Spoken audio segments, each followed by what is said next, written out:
दोस्तों, नेपाल में हवाई जहाजों के उड़ान की स्थिति इतनी खराब है कि यहाँ उड़ने वाली फ्लाइट पकड़ने से पहले आप 100 बार सोचेंगे। पिछले 30 सालों में नेपाल में 28 प्लेन क्रैश हादसे हो चुके हैं। यहाँ आसमान बेहद खराब है। यहाँ की वेदर का कोई भरोसा नहीं। यहाँ प्लेन उड़ाने के लिए बहुत ही मंझे हुए पायलट की जरूरत पड़ती है। आप बस इतना समझिए कि यहाँ के प्लेन में लोग जान हथेली पर लेकर यात्रा करते हैं। यानी नेपाल मौत का एक ऐसा गहरा कुआं है जहां इंसानों की डेड बॉडी तक नहीं मिलती। यति एयरलाइंस का 9N ANC विमान ने पोखरा इंटरनेशनल एयरपोर्ट के उद्घाटन के दिन यानी 1 जनवरी 2023 को डेमो फ्लाई किया था। इस विमान की क्षमता 70 यात्रियों की है। इनमें क्रू मेंबर शामिल नहीं है। इसकी मैक्सिमम स्पीड 309 मील यानी करीब 500 किलोमीटर प्रति घंटा है। 2 इंजन वाले इस विमान में प्रैंड एवं विटनी PW 127 इंजन लगे हुए हैं। नेपाल में 15 जनवरी को हुए विमान हादसे में 68 लोगों की मौत हो गई थी। 68 पैसेंजर और 4 क्रू मेंबर को ले जा रहा यति एयरलाइंस का ये प्लेन पोखरा एयरपोर्ट के पास लैंडिंग से पहले क्रैश हो गया। बताया जा रहा है कि फ्लाइट में कुल 72 लोग सवार थे,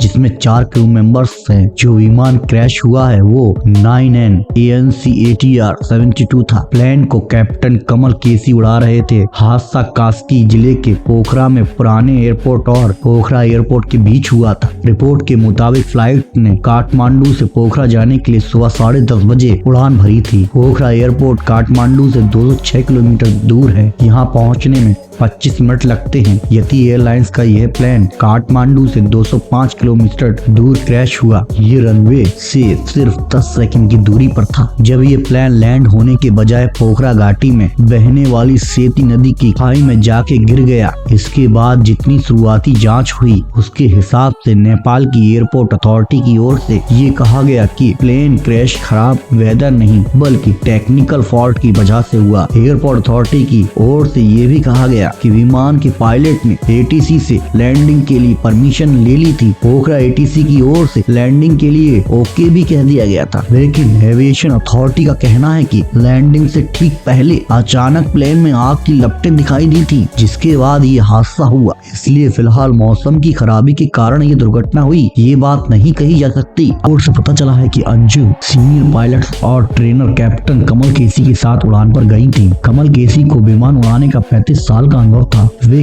कई पायलटों को ट्रेनिंग दे चुके थे। पायलट बनने के लिए कम से कम 100 घंटे के फ्लाइंग एक्सपीरियंस की जरूरत होती है। को पायलट रहते हुए अंजू नेपाल के लगभग सभी एयरपोर्ट पर प्लेन लैंड करा चुकी थी। पोखरा के लिए उड़ान भरते समय कैप्टन कमल केसी ने मेन पायलट की सीट पर उन्हें बिठाया था। बतौर को पायलट ये उनकी आखिरी उड़ान थी। अगर वे प्लेन लैंड करा लेती तो उन्हें कैप्टन का सर्टिफिकेट मिल जाता और वे कैप्टन के पद पर प्रमोट हो जाती। अंजू के पति दीपक पोखरेल की मौत भी एयर क्रैश में हुई थी। 16 साल पहले वे भी यति एयरलाइंस के प्लेन में को पायलट थे। ये हादसा 21 जून 2006 को हुआ था। विमान नेपालगंज से सुर्खेत होते हुए जुमला जा रहा था। इसमें 6 पैसेंजर और 4 क्रू मेंबर की मौत हो गई थी। 15 जनवरी 2023 हादसे के चश्मे ने दावा किया कि प्लेन बस्ती पर गिर सकता था, लेकिन पायलट उसे पहाड़ों की ओर ले गया। विकास बुस्याल हादसे वाली जगह पर सबसे पहले पहुंचे थे। उन्होंने बताया कि मैं सुबह घर के बाहर धूप में बैठा था। मैंने देखा कि एक प्लेन अजीब तरह से उड़ रहा है। वह जमीन से बहुत ऊपर नहीं था। फिर वो तेजी से नीचे की ओर झुका। अचानक तेज आवाज हुई और विमान पहाड़ों से जा टकराया। ये तो बस एक घटना है, इसे छोड़िए। पिछले 76 सालों में नेपाल में 96 दुर्घटनाएं हो चुकी हैं और 900 से भी ज्यादा लोग इन दुर्घटनाओं में अपनी जान गंवा चुके हैं। आखिर क्यों नेपाल में होता है मौत का ऐसा खेल? क्यों नेपाल हवाई जहाजों की मौत का सौदागर बना हुआ है? आज इस वीडियो में हम आपको बताएंगे नेपाल की आसमान की दास्तां जो नेपाल के लोगों को मौत के घाट उतार देती है। नेपाल में पिछले साल मई में भी प्लेन क्रैश होने से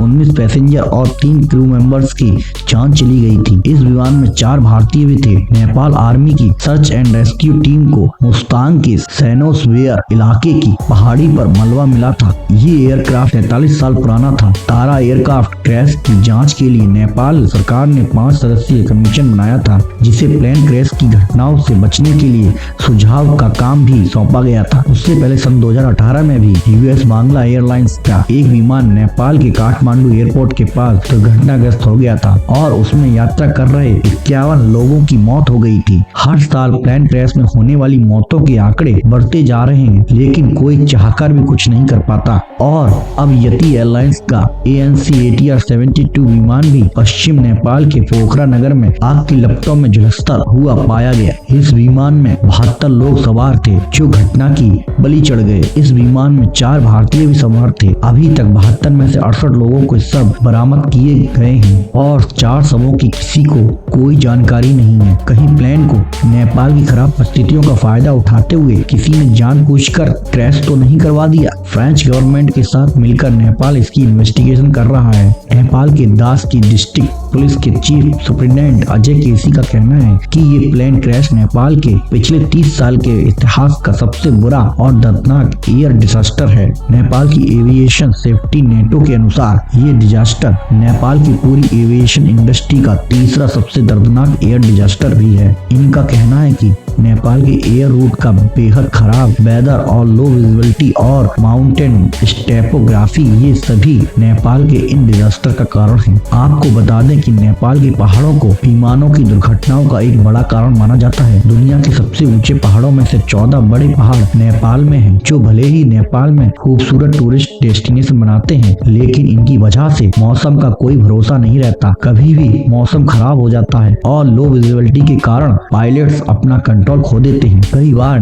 रडार से मिसिंग हो जाते हैं। इन पहाड़ी रास्तों से प्लेन को निकालने के लिए दुनिया के बेस्ट स्किल्स की जरूरत है। नेपाल के नॉर्थ ईस्ट में लुक्ला के एयरपोर्ट को दुनिया का सबसे खतरनाक एयरपोर्ट माना जाता है। दोस्तों, नेपाल की एयर ट्रेजेडीज की बात करें तो 30 साल पहले यहाँ ऐसी एयर ट्रेजेडीज हुई थी कि पूरी दुनिया को हिलाकर रख दिया था। सितंबर 1992 में बिया एयरलाइंस पाकिस्तान इंटरनेशनल एयरलाइंस का एक विमान फ्लाइट 268 ये फ्लाइट पाकिस्तान के कराची में चीन एयरपोर्ट से चली थी और जैसे ही नेपाल के काठमांडू के त्रिभुवन इंटरनेशनल एयरपोर्ट के पास पहुंची, ये प्लेन क्रैश हो गया। 167 लोगों की मौत हो गई।